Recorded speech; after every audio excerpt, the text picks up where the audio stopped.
ওয়াহাদা সিরাতু রাব্বিকা মুস্তাকিমা, আর এটাই হলো আপনার রবের সহজ সরল সঠিক রাস্তা।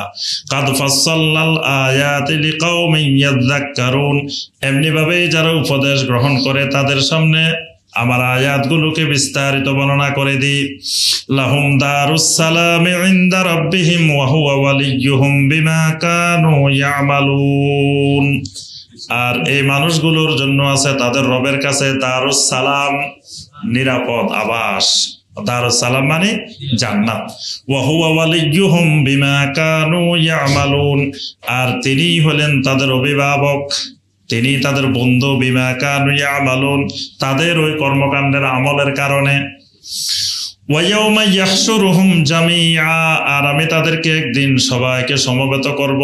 ইয়া মা'শারাল জিন্নি কাদ ইস্তাকসারতুম মিনাল ইনস, তখন আমি সম্বোধন করে বলবো, হে জিন সম্প্রদায়, কাদ ইস্তাকসারতুম মিনাল ইনসে, তোমরা তো মানুষদের মধ্যে অনেক মানুষকে তোমরা গোমরাহ করে ফেলছিলে।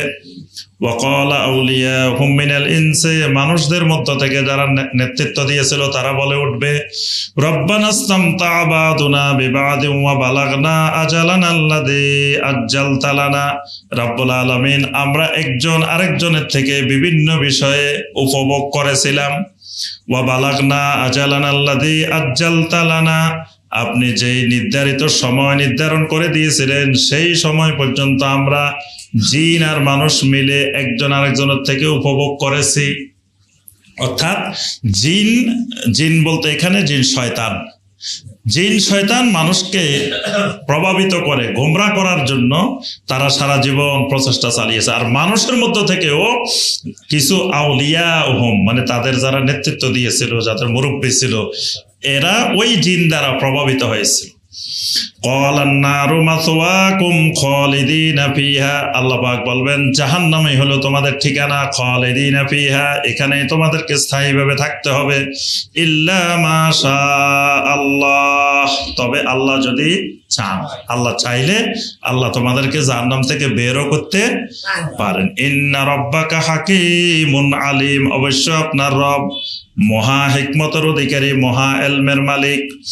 ওয়া কাযালিকা নুওয়াল্লি বা'দাজ যালিমিনা বা'দাম বিমা কানু ইয়াকসিবুন, এমনি ভাবে জালেমদের কিছু অংশকে অন্য কিছু অংশের উপরে আমি প্রভাবিত করি, এভাবে তাদের মধ্যে ভ্রাতৃত্বের সৃষ্টি করি, বন্ধুত্বের সৃষ্টি করি, এবং এক জালেমের উপরে আরেক জালেমকে স্থলাভিষিক্ত করি।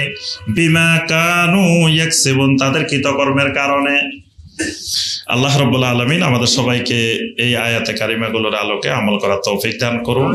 আল্লাহ সুবহানাহু ওয়া তাআলা কোরআনে কারিমের সাথে আমাদের সম্পর্ক বৃদ্ধি করার তৌফিক দান করুন। আল্লাহ রাব্বুল আলামিন আমাদের সবাইকে ঈমানের উপরে ইস্তেকামত থাকার তৌফিক দান করুন। আমিন ইয়া রাব্বাল আলামিন। আমরা আজকে 129 নম্বর আয়াতে কারিমা পর্যন্ত আমাদের তাফসীর হয়েছে। পরবর্তী তাফসীরে ইনশাআল্লাহ 130 নম্বর আয়াত থেকে আমাদের তাফসীর হবে ইনশাআল্লাহ।